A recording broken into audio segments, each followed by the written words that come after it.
21 horas y 30 minutos de la noche de Moscú, transmitiendo desde la capital del mundo multipolar, dependiendo desde la franja horaria que nos estén escuchando en esa transmisión en vivo. En esta ocasión tendremos, por supuesto, a un amigo, a un camarada que conocemos personalmente. Nos hemos encontrado más de una ocasión aquí en Moscú, que desde Brasil nos hará una exposición magistral a modo de, bueno, programa, conferencia, encuentro, de lo más ameno posible, por supuesto, en el formato más cómodo para nuestra audiencia, por supuesto, de siempre recordar que este espacio es posible gracias a la sinergia entre Proyecto Patria, Gabinete de Reflexión Crítica y Estratégica del Perú y el Global Spark Club de Moscú, que enviamos un saludo a Julia Berg, su directora, que actualmente se encuentra en el Congo. Y bueno, lo prometido es deuda, tenemos a Rafael Machado. Yo creo que queda poco que presentarlo porque yo creo que el que menos que conoce un poco de geopolítica en habla hispana, en habla portuguesa, quien conoce el mundo multipolar o las ideas del mundo multipolar, la teoría del mundo multipolar, las obras del profesor Alexander Dugin, es imposible que no lo conozca, pero por supuesto brevemente lo vamos a presentar. Rafael Machado obviamente está en Brasil, es de Brasil, ha fundado diversos movimientos patrióticos y soberanistas, como en su momento lo hizo con Nueva Resistencia, actualmente lo está haciendo enarbolando la dirección, la presidencia de Nova Roma, y actualmente al mismo tiempo dirige diversos think tanks. Por ejemplo, Sovereignty es un club de análisis internacional con diversos aspectos de los 5 continentes y al mismo tiempo también diversos emprendimientos políticos y activismo político internacional, humanitario, por supuesto, y periodístico del serio. Siempre contribuye en diversos espacios, medios de comunicación en habla hispana, en habla inglesa, en habla portuguesa, y es un lujo tenerlo acá. Bienvenido, Rafael, camarada. Muchas gracias, Carlos. Siempre un honor hacer algún trabajo con el camarada, con Carlos. Gracias por la presentación, también gracias por la invitación. De hecho, lo que voy a intentar hablar, lo que voy a intentar presentar es muy simple, va a ser en forma de diálogo, de charla, Claro. porque los eventos aún están se desarrollando y también a causa de la velocidad de los eventos, no me fue posible aún hacer algo como que una gran presentación, una gran síntesis, pero Tranquilo. hay muchas cosas, muchos aspectos o elementos que podemos trabajar sobre este conflicto que ocurre en el Medio Oriente. Por supuesto, claro, es el conflicto del momento justamente que está trayendo el vilo internacional. Entonces, por supuesto, como tú quieras, Rafael, siempre pensando desde un enfoque, en tu caso, desde Brasil. ¿Cómo se está viviendo? Hagamos esto como un diálogo, como tú bien dices, para que sea cómodo para nuestro público. ¿Cómo se está viviendo el conflicto en Oriente Medio, en Irán, en Brasil? ¿Cuál es la expectativa del gobierno respecto a, por favor?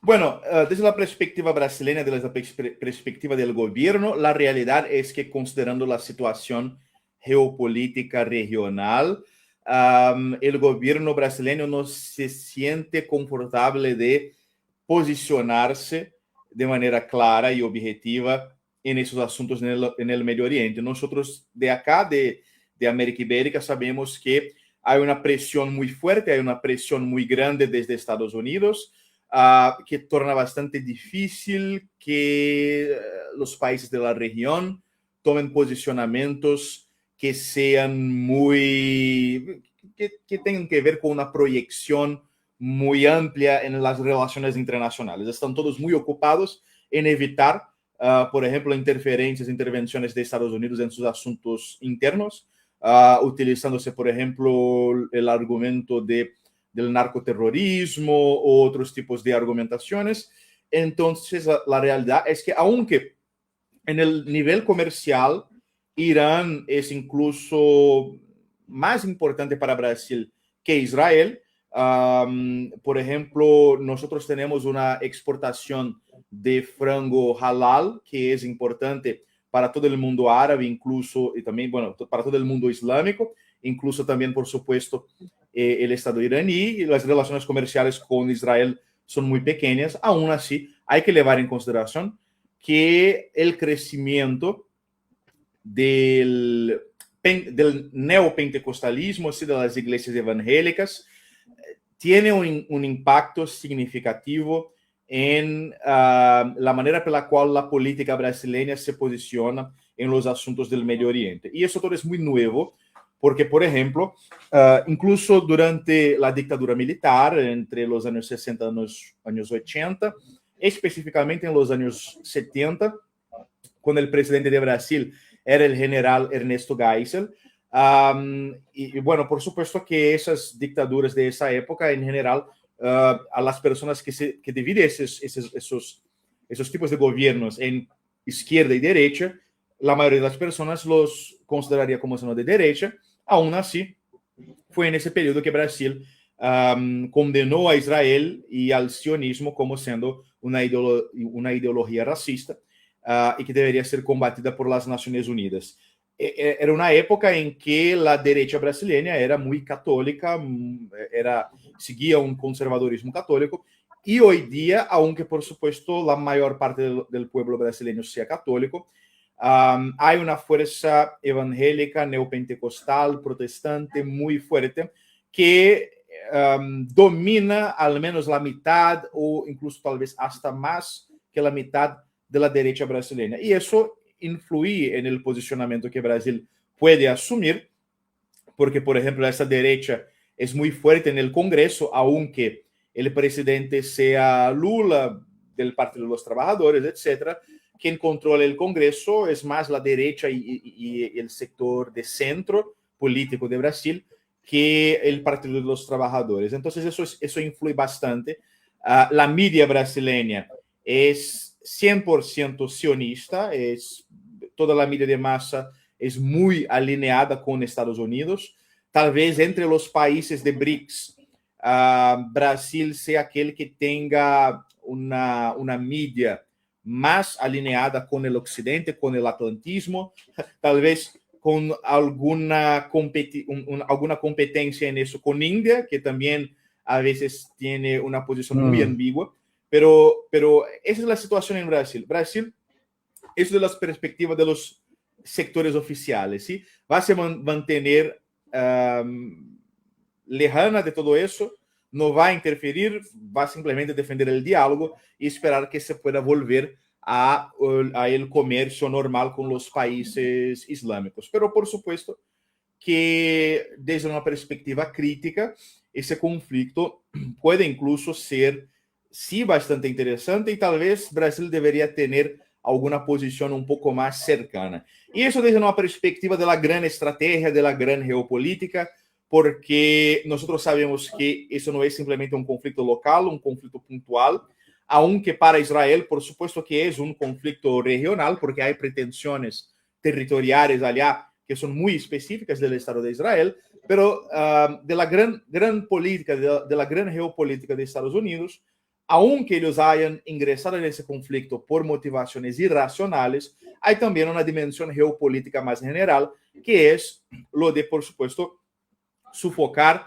a Rusia y con eso intentar preservar su hegemonía unipolar. Y la preservación de la hegemonía unipolar es todo lo que no interesa a Brasil. De hecho, no interesa ni un poco a Brasil.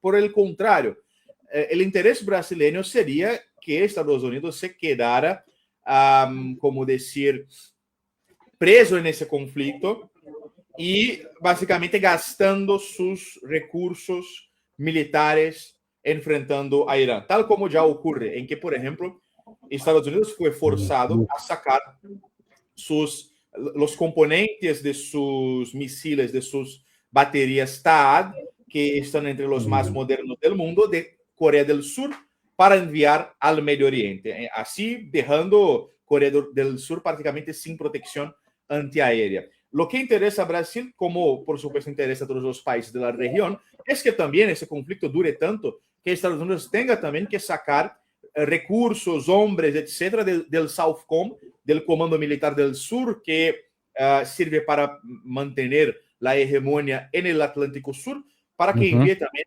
al Medio Oriente. ¿Sí? Desde una perspectiva geopolítica más general, es la posición brasileña. Y voy a insistir de nuevo en el hecho de que todo eso confirma que el ascenso de las iglesias evangélicas en Brasil, de las organizaciones neopentecostales, es una quinta columna que sirve básicamente para imponer, para hacer penetrar los intereses de Estados Unidos e Israel en Brasil y en toda Iberoamérica, y de lo que se sabe, el ingreso de esas instituciones en nuestra región fue parte de un plan de la CIA, de los Rockefeller, del Departamento de Estado de Estados Unidos, etcétera.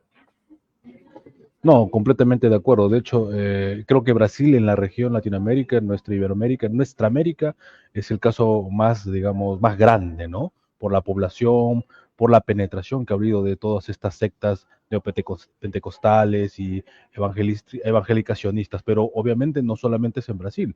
De hecho, en el Perú también yo siempre he visto cómo es que hay diversas sectas, denominaciones de este tipo de cristianos no se llama, ni siquiera lo entienden, ni mucho menos, pero ellos son pro Israel, siempre están con Israel, siempre es el pueblo de Dios y hay que apoyar siempre, etcétera. O sea, como bien dice Rafael, efectivamente, esto es una infiltración propalada, pensada, planificada hace décadas desde el Departamento de Estado y de todas las agencias de inteligencia del vecino del norte, bueno, de Estados Unidos, para hacer injerencia política dentro de nuestros países y justamente en estos momentos en conflicto con Irán es que se ve y se deja ver. Ahora, yendo al tema, recientemente hubo una conferencia donde tuviste una participación magistral, diría, muy interesante. Es una conferencia organizada por el Instituto Sargrad de Moscú, que fue presidida por el profesor Alexander Dugin, estuvo también el profesor Sabin, y por lo que yo te escuché decir, era una conferencia, claro, para ponerla en contexto a nuestro público, sobre la posición, ¿no?, del mundo multipolar ante la agresión Israel-Estados Unidos contra Irán. Esto no es casual, el tema de Epstein, sale Epstein, el caso Epstein, todo el Epstein Gates, ahora se está hablando, más allá de lo aberrante, lo diabólico, lo satánico, creo yo, al menos desde mi perspectiva, y creo que muchos la están compartiendo, tal vez me parece, no solamente es esto, sino que tal vez podría considerarse como el mayor o la mayor operación de inteligencia de que se tenga memoria en las últimas décadas. ¿Cómo tú lo puedes considerar? Porque vemos sale el caso Epstein e inmediatamente vemos una agresión justamente contra Irán. De hecho, incluso en algunos posts o textos o vídeos que yo producí, yo me refiero a este conflicto como la primera guerra Epstein, ¿sí? Porque es muy difícil no considerar que hay algún tipo de conexión, porque el caso Epstein, en su dimensión más política y geopolítica, parece muy claramente una operación de inteligencia para coletar tal vez materiales problemáticos de algunos políticos, científicos, artistas, miembros de familias monárquicas reales de Europa, etcétera, muy probablemente para el beneficio del Estado de Israel, porque no hay evidencia de que se estaba trabajando para cualquier otro órgano de inteligencia que el Mossad y tal vez algunas veces para la CIA, ¿sí? Entonces, lo que mucha gente dice, y yo considero posible, al menos plausible, es que Trump ingresó en este conflicto porque Israel tiene algo comprometedor, algo problemático sobre Trump. No se sabe exactamente lo que podría ser algo de ese tipo, pero es razonable creer en algo en ese sentido porque la posición de Donald Trump sobre la cuestión de Israel e Irán el año pasado, durante la guerra de los 12 días, cambió muy deprisa de un momento al otro. En un momento parecía que Estados Unidos era contra una participación en un conflicto en el Medio Oriente y luego enseguida, en cuestión de pocos días, Estados Unidos estaba ya participando en ese conflicto en el Medio Oriente. ¿Sí? Entonces, parece que hay algún tipo de conexión con el caso Epstein. Por supuesto que eso incluso refuerza esa percepción de que hay un choque de civilizaciones, porque de hecho lo que se descubrió en el caso Epstein es muy terrible. Irán representa todo el opuesto de aquello que aparece en el caso Epstein. Sí, estamos hablando de una civilización muy antigua, una civilización de 3, 4 mil años de existencia, contra una cabala de satanistas pedófilos y tal vez incluso caníbales, ¿sí? Entonces, de hecho, por supuesto que hay un choque de civilizaciones. Es interesante que los iraníes parece que también perciben eso porque en las últimas semanas varias veces construyeron estatuas ¿sí? de Baal, de Baal, de Moloch para Quemar. sacarse fuego, ¿sí? Para quemarlas como símbolo de Israel, como símbolo de la élite de Estados Unidos, la élite occidental, lo que es poner énfasis exactamente en esa dimensión espiritual, religiosa, escatológica de los conflictos contemporáneos. Incluso Claro. desde cuando observamos los conflictos contemporáneos, vemos que la narrativa, los conceptos, la argumentación marxista no pertenece más a la actualidad, ¿sí? No pertenece a las contradicciones principales, pertenece al pasado, porque los conflictos contemporáneos se dan fundamentalmente por causas espirituales, a veces causas étnicas también, o causas que son más profundas, causas metafísicas, metapolíticas o geopolíticas, ¿sí? Entonces, eso tiene mucha énfasis en todo lo que está ocurriendo en el Medio Oriente. Durante ese conflicto, hasta ahora, el Departamento de Justicia de Estados Unidos aprovechó la oportunidad y el hecho de que la atención de los ciudadanos vuelve-se para el Medio Oriente y parece que deletaron a decenas de miles de documentos que habían sido publicados en enero, febrero. Deletaron decenas de miles de documentos del caso Epstein, especialmente los que tenían algo que ver con Trump, con la familia Rothschild y algunos otros elementos. Entonces, eso es un aspecto fundamental, tanto en la motivación, las causas y también el hecho de que eso está sirviendo como un muro de humo, ¿sí? Para permitir al gobierno de Estados Unidos desviar la atención de los ciudadanos de un escándalo que tenía la participación de prácticamente toda su élite, una gran parte de sus principales políticos, empresarios, científicos, artistas, etcétera, etcétera. Nadie fue preso, solo en Europa, con el ex príncipe Andrew, pero en Estados Unidos, ¿quién fue preso? Nadie fue preso. Entonces, esa cuestión Epstein tiene algo que ver con ese conflicto, con el conflicto en Oriente Medio, y bueno, demarca una posición muy clara entre un lado, que es el lado de los satanistas, pedófilos, caníbales, y el otro lado, que es el lado de una civilización multimilenar.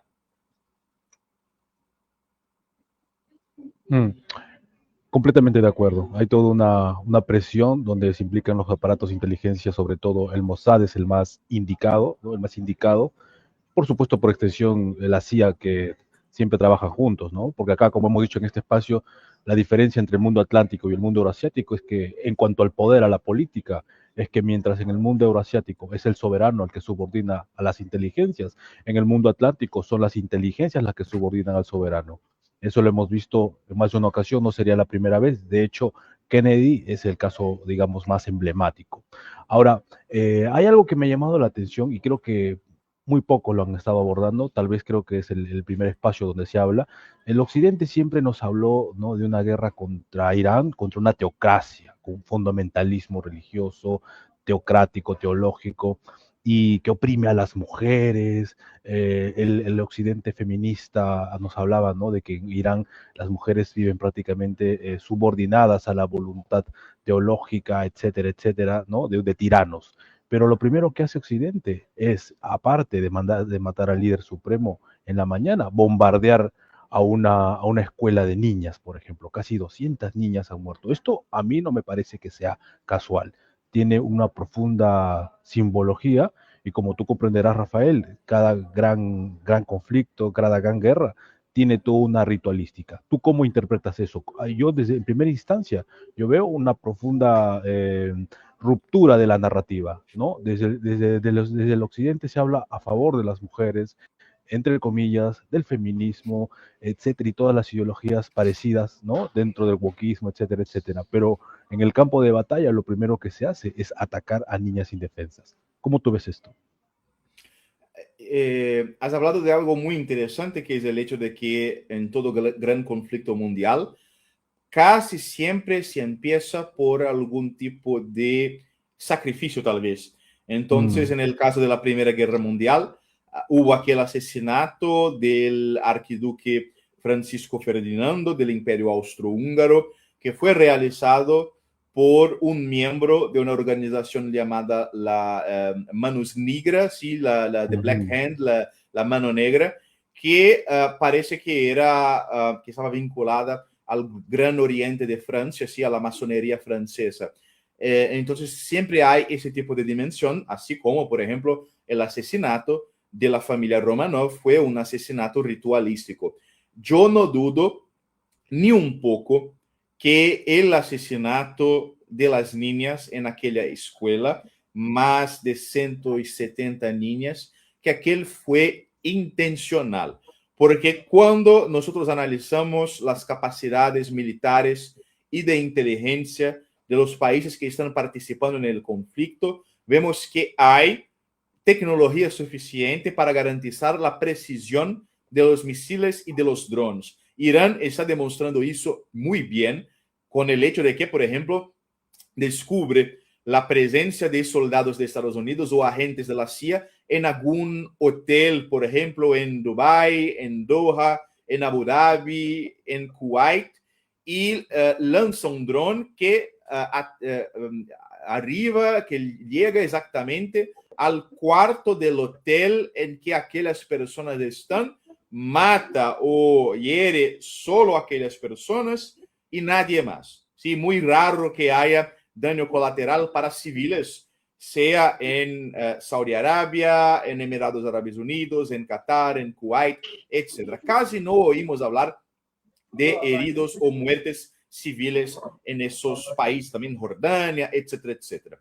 Entonces, por supuesto, considerando que Estados Unidos y Israel tienen acceso a radares, a drones, a satélites, la mayoría de los satélites en el mundo pertenece a Estados Unidos, tienen la capacidad de geolocalización precisa de enemigos, incluso es la única ventaja, por ejemplo, de los ucranianos en la operación militar especial, es que sus aliados occidentales tienen satélites que pueden decir, por ejemplo, dónde van a venir los ataques, las operaciones rusas, etcétera, etcétera. Entonces, no hay como decir que los israelíes y los Estados Unidos no sabían que aquel predio era una escuela. Entonces, fue una decisión. Incluso parece que fue que dijeron hoy o ayer que fue un double tap attack, en el sentido de que primero hicieron un ataque con misiles y ahí después, algunos minutos después, hicieron un segundo ataque contra el mismo lugar.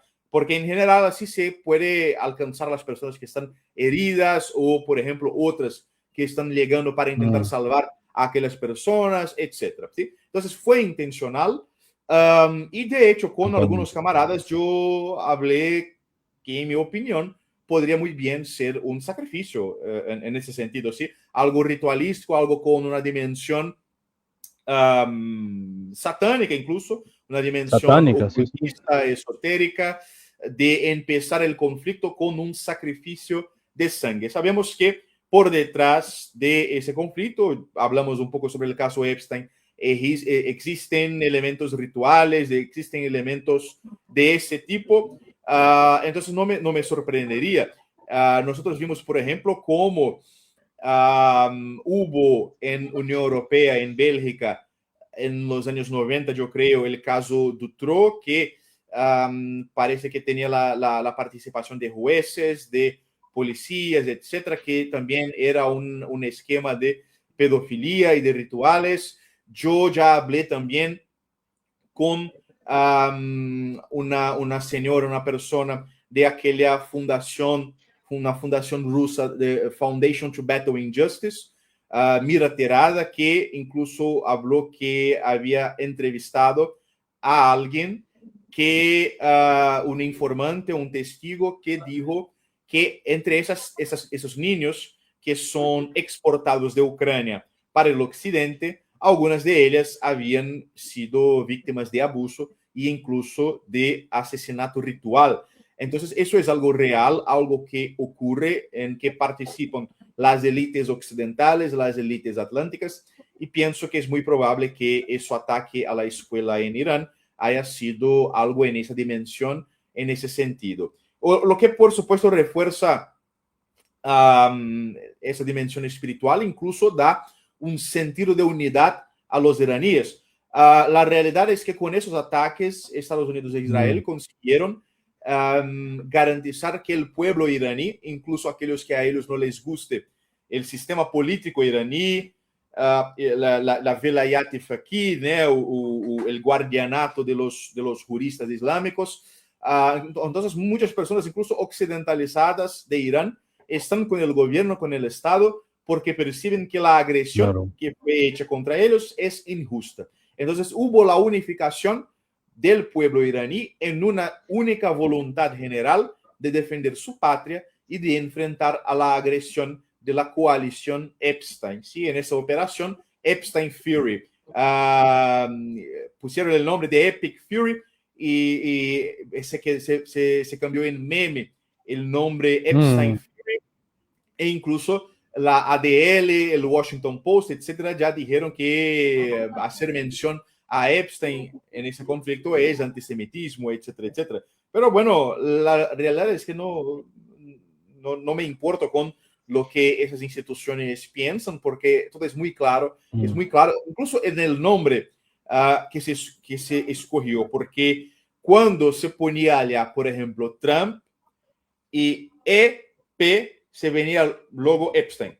Y ahora Trump, cuando se pone en el Google, por ejemplo, o otro buscador, Trump, EP, Epic Fury. Entonces se decidió por una palabra, un término, con las dos primeras letras también del nombre Epstein, de propósito, exactamente para intentar hacer una manipulación del SEO, sí, del Search Engine Optimization, para hacer con que los resultados de esa operación vengan primero que los resultados de las búsquedas por el envolvimiento de Trump en el caso Epstein. ¿Sí? Entonces es otra conexión, es otro elemento que demuestra que hay una fuerte conexión de todo ese caso Epstein con ese conflicto que ocurre ahora en el Medio Oriente. No, completamente de acuerdo. Esto no es casualidad, sobre todo como mencionaba Rafael, con todas las capacidades tecnológicas satelitales de reconocimiento, de identificación de objetivos en el siglo XXI. Eso ha sido algo absolutamente acá. Somos claros, ha sido absolutamente un crimen de lesa humanidad contra mujeres, contra niñas inocentes, absolutamente premeditado, ¿no? Eso no podemos olvidarnos para que cada vez que el occidente liberal, democrático y derecho humanista nos hable del derecho de las mujeres, del feminismo, etcétera, ahí está. Fueron muy feministas cuando se enfrentaron a Irán, por supuesto. Bueno, algo también comentabas, es cierto, vemos una unidad más que nunca, ¿no? O sea, han habido problemas, nadie puede negar que han habido problemas, como en toda sociedad, no existe sociedad perfecta, ¿no? Pero ahora yo creo que, ¿quién podría estar cuestionando al gobierno en Irán actualmente? Hay toda una cohesión social, como bien indica Rafael, a partir de esos hechos, de este golpe a la moral nacional, asesinar al líder supremo, uno, y ahí inmediatamente prácticamente lo que fue el atentado contra esta escuela, matando a casi 200 niñas. Esto, por supuesto, ha tenido un impacto en toda la sociedad, y si alguna vez hubo un iraní, un ciudadano que de repente tenía problemas con el gobierno, yo creo y estoy seguro que en estos momentos se olvidó de eso. Todos están con el gobierno, todos son uno solo, la moral nacional ha reverdecido, está creciendo, ¿no? Con mucha fuerza. Y esto es importante, Rafael, recordar a estos grandes estrategas que ya no existen dentro de Estados Unidos, que signaron la política exterior estadounidense del siglo XX, post Segunda Guerra Mundial, Brzezinski, Kissinger. Ellos siempre advertían, recomendaban, aconsejaban que sería pésimo atacar Irán, porque justamente se iba a ocasionar, se iba a provocar todo lo contrario a lo que se quería hacer. En este caso concreto, es lo que decían, un ataque a Irán haría que se cohesione más la sociedad y fomente un liderazgo cada vez más radical contra Occidente. Es lo que estamos viendo actualmente, porque me parece que ahora hay una purificación dentro del propio Irán de elementos que en su momento tal vez eran un poco más prooccidentales. ¿Cómo lo ves? De hecho, por supuesto, ven, por supuesto, incluso complementando lo que estábamos hablando antes, la argumentación de los derechos humanos es siempre una herramienta de imposición de los intereses del Occidente. ¿Sí? Hay mucha hipocresía, aunque en verdad ellos crean en los derechos humanos liberales. La impresión es que parece que prefieren que las niñas, que las mujeres concretas mueran, las mujeres, las niñas concretas de Irán mueran en nombre de los derechos de una mujer abstracta que en el futuro va a poder ser una mujer como las occidentales que tienen OnlyFans, ¿sí? Porque la realidad es que para Occidente la concepción de libertad es pura y simplemente la libertad de la mujer de prostituirse, ¿sí? De cambiarse en una prostituta, de consumir, de que todos consuman pornografía, etcétera, ¿sí? Entonces, básicamente, esa es la concepción de libertad. Ahora, sobre la cuestión de la unidad popular del pueblo iraní, las cenas que vemos en las calles de Irán y las plazas de Irán son cenas en que hay centenas de miles de personas, millones de personas allá para defender su pueblo, para demostrar apoyo a su gobierno, a su estado, para también hacer un juramento de lealtad al nuevo ayatolá Mojtaba Khamenei.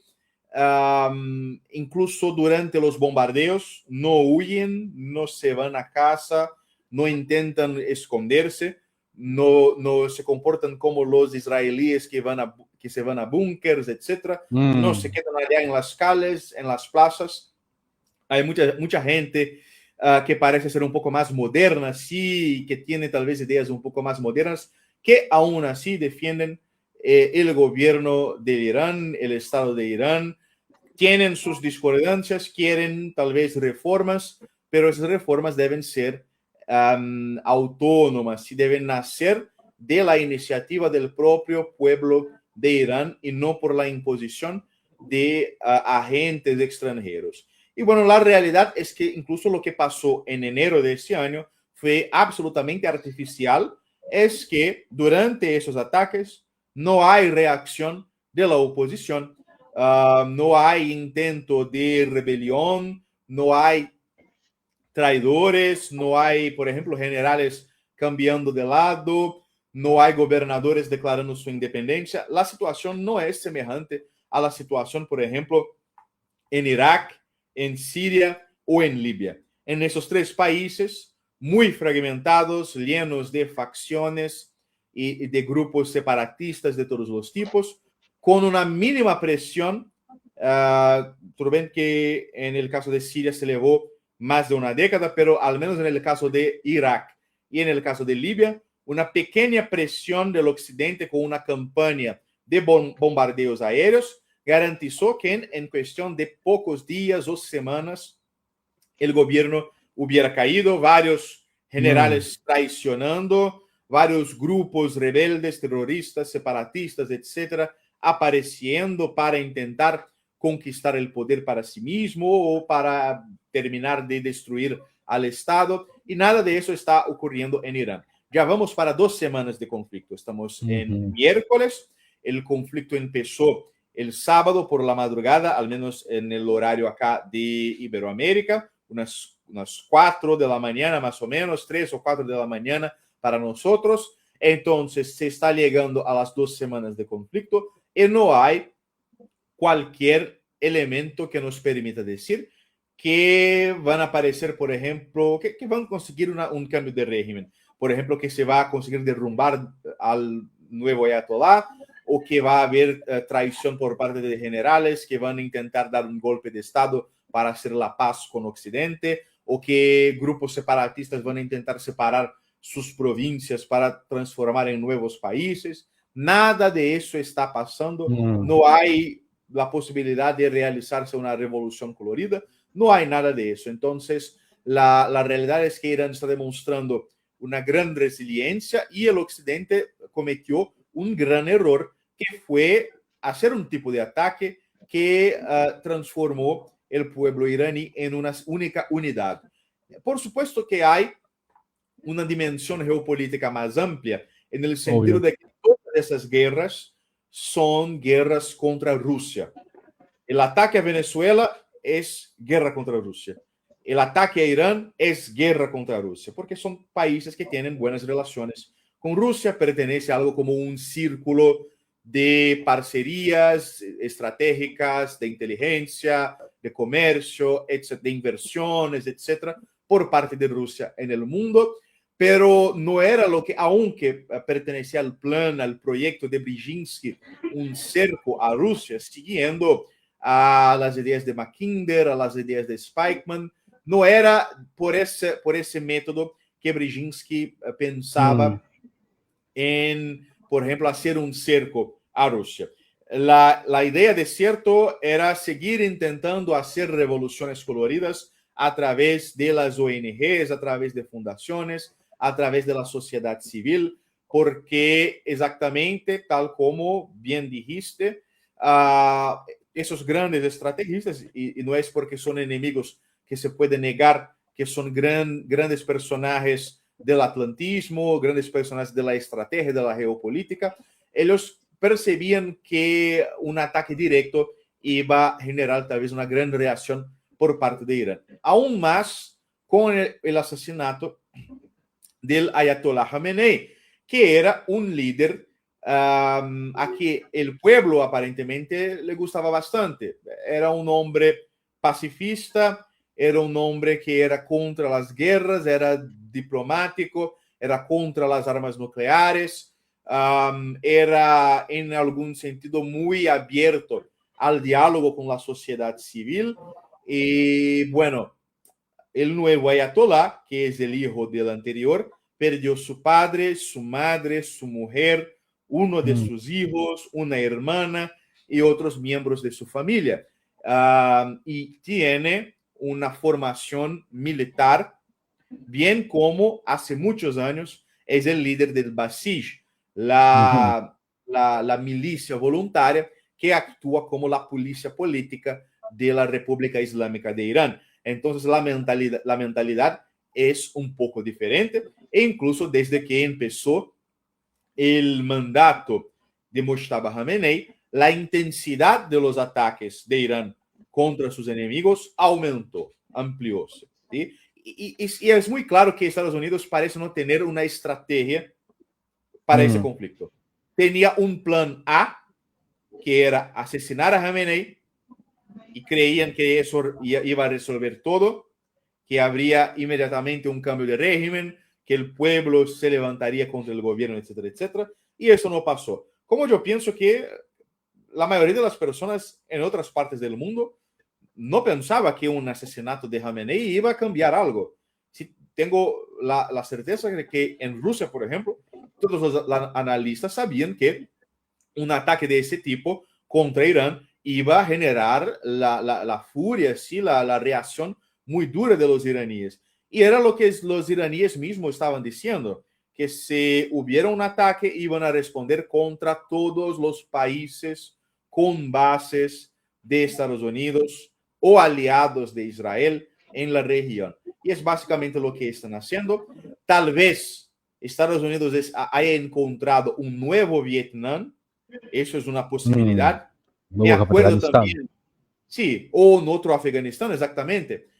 Me acuerdo también de un otro referente histórico que es muy conveniente para lo que está pasando, que es exactamente la invasión en la antigüedad de la Partia por el general Craso del triunvirato romano, que gobernaba Roma junto a Julio César y Pompeo. Craso, que era el hombre más rico del mundo en aquella época, pero no tenía grandes méritos militares, grandes hechos militares, decide invadir a la región que hoy es el Irán. Y bueno, en aquella época Irak también pertenecía a ese mismo país, a ese mismo imperio. se va ingresando en el territorio con sus legiones por el desierto y los enemigos atacan con arqueros a caballo, así que pueden disparar con sus arcos y lejanarse con sus caballos, siendo que los romanos eran simplemente infantería. Y la expectativa de los romanos era que en algún momento las flechas, sí, las arrows, las flechas de los partas, de los iraníes, de los persas, iban a terminarse en algún momento.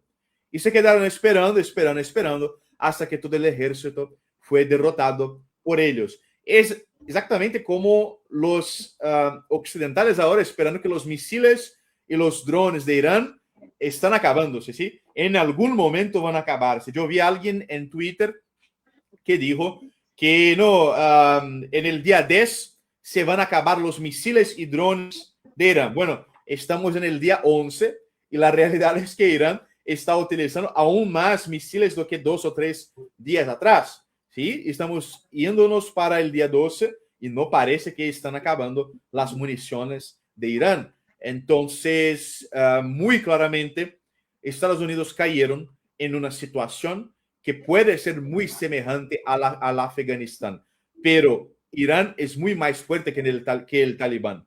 Entonces, una caída de Estados Unidos en este conflicto va a ser muy más grave do que la necesidad de huirse de Afganistán hace algunos años.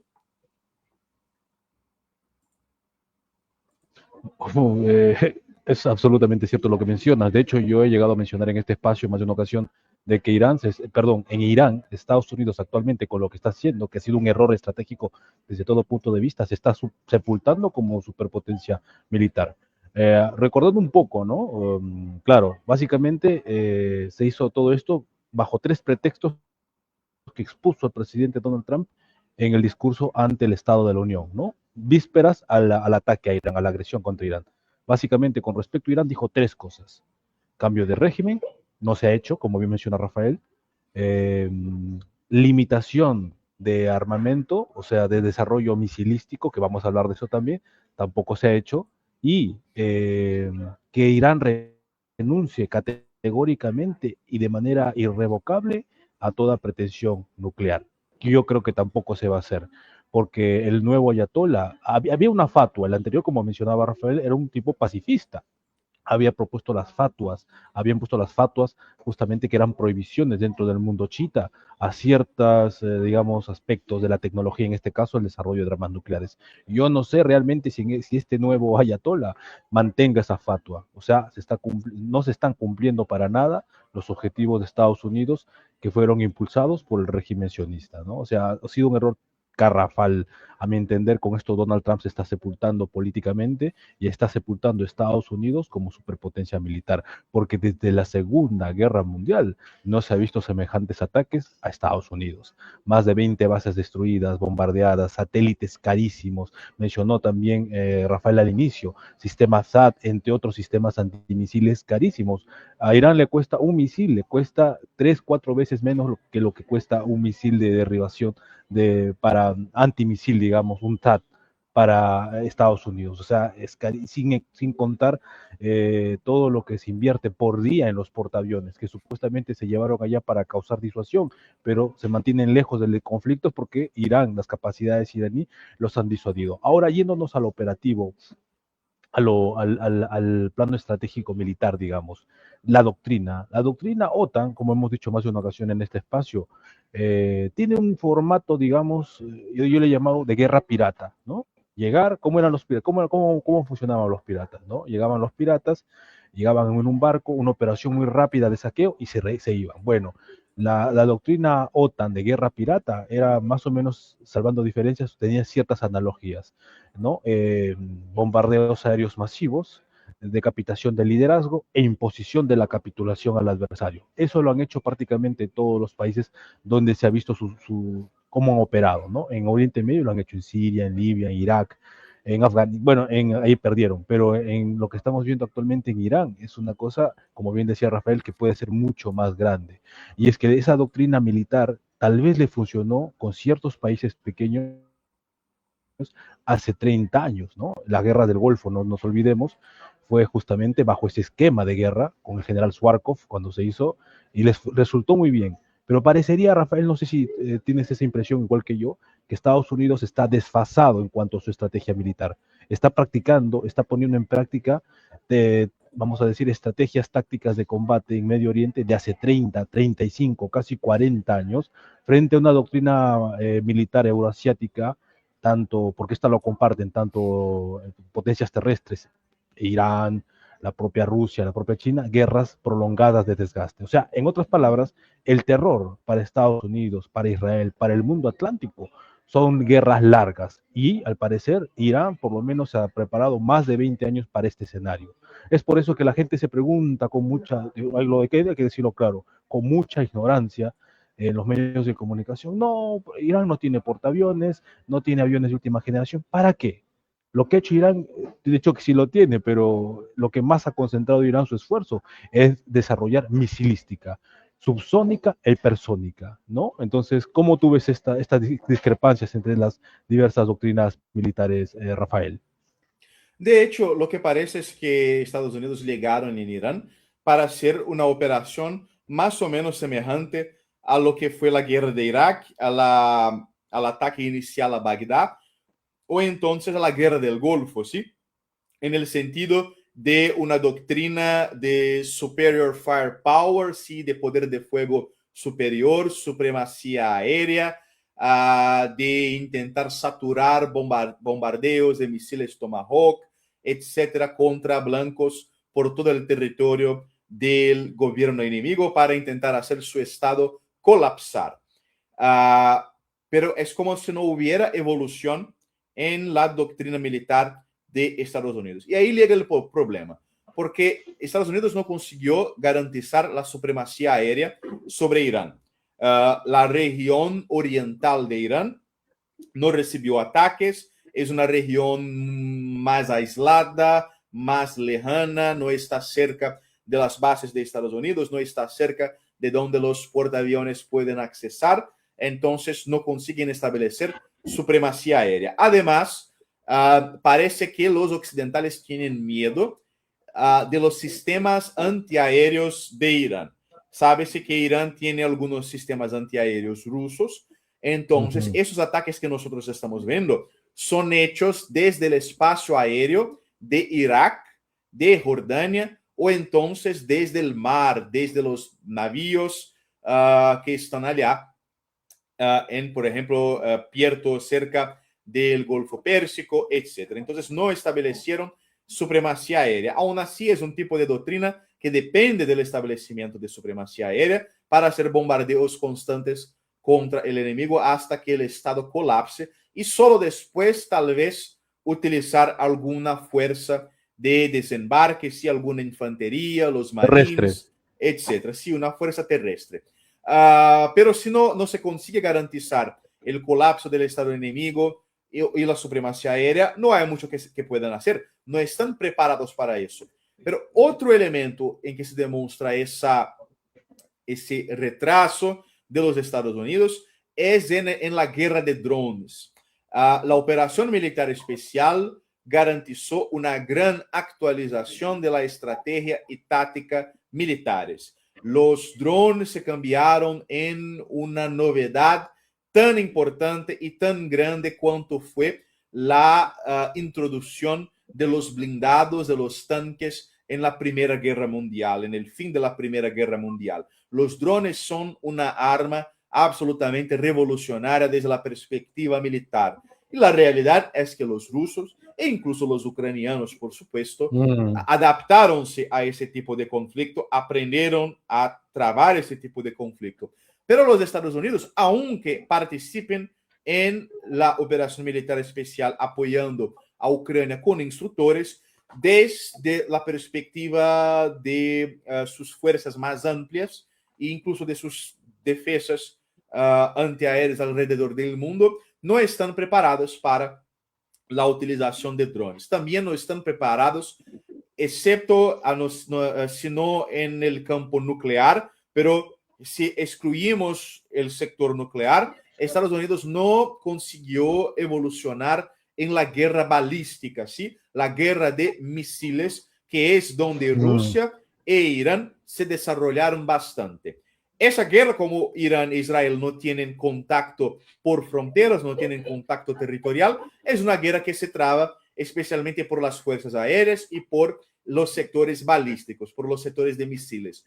E Irán y Rusia desarrollaron misiles super e hipersónicos. Estados Unidos no tiene, no consiguió aplicar con suceso esa tecnología. Israel también no. Entonces están aún parados en una mentalidad de la época de la guerra del Golfo, ¿sí? Con pocas adaptaciones, pocas transformaciones. Entonces, lo máximo que se puede decir que hubo de cambio es que hubo poco a poco aquella transición de la utilización de grandes divisiones para la utilización de pequeñas unidades de combate, que es algo típico de la guerra al terror y de esa mentalidad de las Fuerzas Armadas como sirviendo principalmente para hacer operaciones casi como policiales, ¿sí? Pequeñas unidades, pelotones, que hacen pequeñas operaciones contra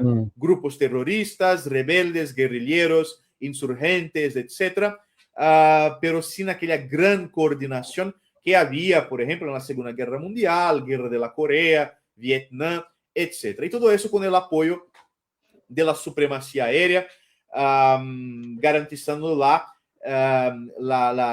seguridad de la infantería. Incluso, por ejemplo, mercenarios que tenían experiencia en las Fuerzas Armadas de Estados Unidos, mercenarios que lucharon o que están luchando en Ucrania por el régimen de Kiev contra Rusia, dicen que es una pesadilla porque no tienen aquella cobertura aérea que los Estados Unidos tenían en Irak, en Afganistán, etc. Solo saben luchar contra pastores de ovejas, de ganado, de cabras, etc., y con el apoyo de bombardeos B-2, B-52, F-15, F-22, etc. Si no tienen eso, se quedan con miedo, no van a saber luchar. Y ese es el problema de tener la intención de utilizar tropas, infantería y marines en Irán, como algunas personas están diciendo. Parece que Trump piensa en esa posibilidad, pero ellos aún no establecieron supremacía aérea. Irán aún tiene defensa antiaérea. ¿Cómo va a ser ese desembarque con tanto poder de misiles en el territorio de Irán, ¿sí? Sin la supremacía aérea y con el Golfo Pérsico cerrado, ¿sí? Con el estrecho de Hormuz cerrado? Entonces, es una locura, ¿sí? Es una insanidad. Estados Unidos no está comportándose como un actor geopolítico racional, y eso puede ser, sí, la disminución radical del poder de Estados Unidos en el mundo. Bueno, ya estamos acercándonos prácticamente a la hora. Ya vamos cerrando esta entrevista con Rafael Machado, que por supuesto lo volveremos a convocar, pero por supuesto acá ya es un poco tarde, y así que también, por supuesto, Rafael Machado tiene que hacer cosas allá en Brasil. Es una persona muy siempre solicitada, por supuesto, por sus grandes análisis. Rafael, llegado a este punto, digamos, bueno, es lo que yo siempre pienso, ¿no? Mi preocupación no va tanto por las capacidades iraníes, que como estamos viendo, está respondiendo a la altura, está sepultando al mismo tiempo a dos de las mayores superpotencias militares dentro de Occidente, ¿no? Supuestamente Estados Unidos dentro del primer lugar, Israel dentro del cuarto lugar, en fin, potencias nucleares. Que no les está saliendo bien el chiste, ¿no? De hacer cambio de régimen, etcétera, etcétera, ¿no? Porque esto se está prolongando. Si no hubiera sido, de hecho, si el pretexto era la vez pasada, ¿no? El año pasado, la guerra de los 12 días, los bombardeos con los B-2, que Irán tiene armas nucleares. Es una contradicción, porque si tuviera armas nucleares, no estaríamos viendo lo que se está viendo actualmente. Ni Israel ni Estados Unidos hubieran tomado la iniciativa de hacer esta agresión. Ahora, no les está saliendo bien, es evidente. Hay bajas que están teniendo, es evidente. Sus capacidades militares están quedando en vergüenza. Por lo menos desde la Segunda Guerra Mundial no ha habido semejante daño a las capacidades militares estadounidenses. Eso es algo muy novedoso y lo está haciendo Irán. Claro que con ayuda de inteligencia rusa, China, eso también, porque obviamente les implica directamente también el conflicto allí, justamente. Ahora, mi preocupación va por el lado de esta gente, de estos dementes, de estos locos. ¿Tú crees que en un momento de máxima tensión, de máxima presión para Israel, podrían utilizar armas nucleares contra Irán? Es lo que siempre pasa por mi cabeza. Yo pienso que infelizmente esa posibilidad existe, ¿sí? Yo creo incluso que es posible que Israel no utilice por su cuenta armas nucleares, pero consiga o intente al menos convencer a Estados Unidos a utilizar armas nucleares por su propia cuenta. Bueno, hay que llevar en consideración que Trump es un hombre muy orgulloso, no acepta fallar, no acepta la derrota. Si la situación en Irán se peora para Estados Unidos, puede querer intentar utilizar armas nucleares para salirse por encima de Irán, sí, para decir que tuvo la última palabra en ese conflicto. Pero en el caso de Israel, también hay que llevar en consideración que el país es gobernado por personas que pertenecen a una secta apocalíptica, ¿sí? Que creen que hay que reconstruir el tercer templo de Jerusalén, que eso va a traer el Mesías de ellos. Entonces hay mucha gente así en el gobierno de Netanyahu. Por ejemplo, el ministro Itamar Ben-Gvir, el ministro Bezalel Smotrich, el propio Netanyahu era muy cercano del rabí Schneerson, que tenía esa concepción de que la política debe intentar traer el Mesías al mundo. Entonces hay gente allá que no tiene miedo de No tienen miedo. de un Armagedón, ¿sí? De un apocalipsis, que creen que eso tal vez sea bueno. Y en Estados Unidos también, entre los evangélicos. Los evangélicos apoyan a Israel básicamente porque creen que esa guerra va a llevar a la ascensión, al ascenso del anticristo, lo que va a acelerar la segunda venida de Jesucristo. Entonces es gente que no actúa como actores geopolíticos racionales. En ese sentido, es posible que haya algo así. Yo pienso que, bueno, Israel no admite que tiene armas nucleares, pero todos sabemos que tiene. En la doctrina nuclear de Israel, de aquello que se oye decir, parece que tienen la estipulación de que en una situación de amenaza existencial a Israel, Israel puede utilizar armas nucleares. Pienso que es por eso incluso que, aunque los ataques de Irán contra Israel sean fuertes, no están atacando con fuerza total, porque no quieren provocar un colapso de Israel inmediatamente. Si prefieren una guerra de atrito, una guerra de desgaste, para ir disminuyendo el poder de Israel poco a poco, haciendo pequeños daños, algunos daños en Tel Aviv, en otras ciudades, porque así tal vez no haya tanta motivación para que Israel utilice armas nucleares. Incluso porque parece que la esperanza ahora, Israel perdió la esperanza de cambio de régimen y parece que la esperanza ahora es debilitar a Irán para que se pueda hacer una nueva operación militar en otro momento ese año o el próximo año o algo en ese sentido, ¿sí? Entonces, mantener la mentalidad de Israel así, en el sentido del desgaste, del debilitamiento incluso de Israel, porque Irán también consigue debilitar a Israel, tal vez pueda servir como un impedimento a que Israel utilice armas nucleares. Porque si no, si los israelíes creen que van a ser destruidos completamente, es posible que incluso utilicen armas nucleares, no solo contra Irán, pero también contra otros actores geopolíticos. Claro, ellos tienen la doctrina, la famosa doctrina Sansón, que es contra amigos y contra enemigos. Esto es importante tratar. Yo creo que estamos viviendo en una fase histórica completamente distinta Acá estoy de acuerdo con nuestro amigo en común, camarada en común, Juan Gabriel Caro Rivera de Colombia, que le enviamos saludos, cuando dice, tal vez no estamos evidentemente en una guerra fría, en una nueva guerra fría, porque no hay los tratados, no hay el esquema, digamos, de cultura estratégica que existía durante la Guerra Fría. Hay gente que todavía tiene mentalidad del siglo pasado, no sé qué tú piensas, Rafael, piensa que la disuasión estratégica está escrita en piedra, que eso no va a cambiar, que porque yo tengo armas nucleares y tú tienes armas nucleares, nunca vamos a tener conflictos. Pero bueno, lo que estamos viendo actualmente es que todo se ha terminado el Star 3, por ejemplo, ¿no? Digamos que también Incluso, quiso. por ejemplo, Ucrania ingresó en el territorio clásico, el territorio antiguo, tradicional, pre-operación militar especial de la Federación Rusa en Kursk, por ejemplo, y la Federación Rusa es una potencia nuclear. Entonces hay que tener mucho cuidado con esa creencia de que las armas nucleares son un factor perfecto de disuasión.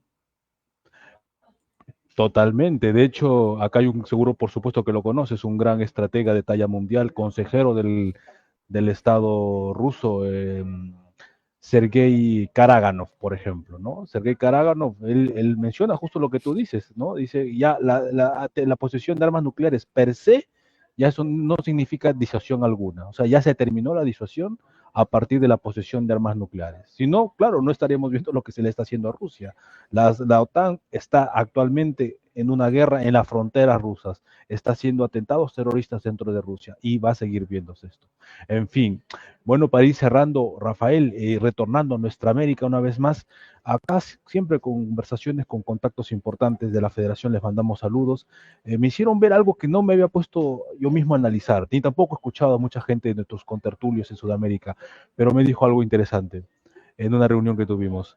Eh, si nos damos cuenta, ¿no? Estos señores, estos grandes estrategas de los que mencionábamos, Kissinger, Brzezinski y por extensión, digamos, Speakman, o sea, en otras palabras, la geopolítica estadounidense no ha tenido geopolíticos propios nacidos en Estados Unidos. Son provenientes del centro de Europa, ¿no? En el caso de Speakman, holandés, eh, Kissinger, judeo-alemán, Brzezinski, judeo-polaco, que fueron advenedizos, fueron adoptados por la política estadounidense, por la alta política estadounidense, y hacían la posguerra fría, hacían la política estadounidense de la posguerra fría para Europa contra la Unión Soviética, cuando existía la Unión Soviética. Ahora eso ha cambiado, me dijeron, ¿no te has dado cuenta? Me dijeron, no, ahora ha cambiado eso. Ya no vienen los que arman la política exterior norteamericana, estadounidense, ya no vienen de Europa. Ahora están viniendo o tienen ascendencia o proveniencia de Latinoamérica. Caso concreto, Marco Rubio. Y ya no hacen la política para Europa contra la Unión Soviética. Ahora hacen la política exterior norteamericana para Latinoamérica contra China, que está en Latinoamérica. ¿Cómo tú ves esta perspectiva? ¿Te parece plausible? Bueno, me parece que sí, sí. Marco Rubio, por supuesto, tiene un rol, un papel más importante de lo que parecía cuando empezó el gobierno. Incluso parece ser más inteligente que Trump o que Pete Hegseth. Entonces, al mismo tiempo, hay ese enfoque nuevo en la doctrina Monroe, un resgate de la doctrina Monroe, una actualización de la doctrina Monroe, la situación con Groenlandia, la situación con Venezuela, todo eso tiene que ver con esa nueva doctrina Monroe. Y parece que hay una búsqueda por enfrentar y bloquear el crecimiento y expansión de China, incluso en nuestro continente. Pero esa demostración de debilidad de Estados Unidos en Irán deja muy claro que, en verdad, probablemente China ya ultrapasó Estados Unidos en nivel de poder. Tal vez aún sea temprano decir, porque China también no ingresó directamente en cualquier conflicto militar y eso hace mucho tiempo y también no es el estilo de China, no es el objetivo de China participar en acciones militares en gran escala, en larga escala, pero la impresión, considerando lo que Irán está haciendo con Estados Unidos, las personas están pensando, ¿y si fuera con China? Imaginemos un bombardeo de Pekín, de Beijing, por Estados Unidos. ¿Cómo iba a ser la reacción de China? Pensemos incluso que hubieran asesinado a Xi Jinping. Consideremos esa posibilidad. ¿Cómo que China iba a reaccionar a todo lo que está pasando? Con sus fuerzas navales, fuerzas aéreas, misiles, etc. Yo pienso que si la situación es difícil para Estados Unidos con Irán al punto de haber la necesidad de 3 portaaviones, 3, nunca utilizaron 3 portaaviones al mismo tiempo. ¿Cómo sería la situación con China? ¿Sí? Y eso es una marca que demuestra que el tiempo de la hegemonía de Estados Unidos ya pasó. Mi preocupación es que sobre a Estados Unidos, que reste a Estados Unidos poder suficiente para seguir imponiendo su supremacía, su hegemonía en nuestra América, en nuestro continente, en nuestra región. Ese es el gran riesgo. Es por eso que la caída de Estados Unidos no puede ser blanda, tiene que ser total para que no sobre nada para imponer su voluntad a nosotros. Y además, la mentalidad de los esclavos, y hay que llevar en consideración que la mayor parte de la población de nuestro continente, de nuestros países, son esclavos espirituales y psicológicos. Los esclavos apoyan a lo que ellos perciben como fuertes, porque los esclavos no tienen principios. Entonces el esclavo nunca va a rebelarse, nunca va a ser revolucionario. Entonces es importante mostrar para el esclavo que sus ídolos de Miami, de Nueva York, de California, etcétera, tienen pies de barro, ¿sí? Van a caerse y están siendo humillados por un país de tercer mundo con muchas colmillas, ¿sí? Porque cuando los evangélicos, los clase media de nuestro continente, etcétera, perciban que Estados Unidos fue humillado por un país, entre muchas colmillas, inferior, bárbaro, entonces tal vez la mentalidad de esa gente infeliz de nuestro continente cambie y tal vez haya alguna esperanza de libertar a nuestro continente para que la Iberoamérica pueda cambiarse en un polo en el mundo multipolar.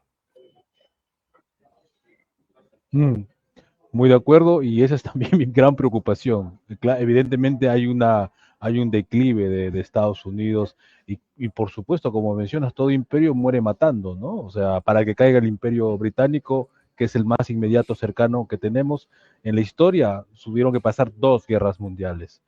Ahora, ¿cómo caerá Estados Unidos? Capaz que con una conflagración termonuclear de por medio. Dios quiera que no. Tus palabras finales, por favor, Rafael, para cerrar el programa. Bueno, en verdad yo creo que nosotros, bueno, estamos acompañando a ese conflicto. No podemos decir quién tiene la ventaja, pero la realidad, cuando nosotros llevamos en consideración que Irán solo tiene que sobrevivir, ¿sí? El único objetivo de Irán es sobrevivir.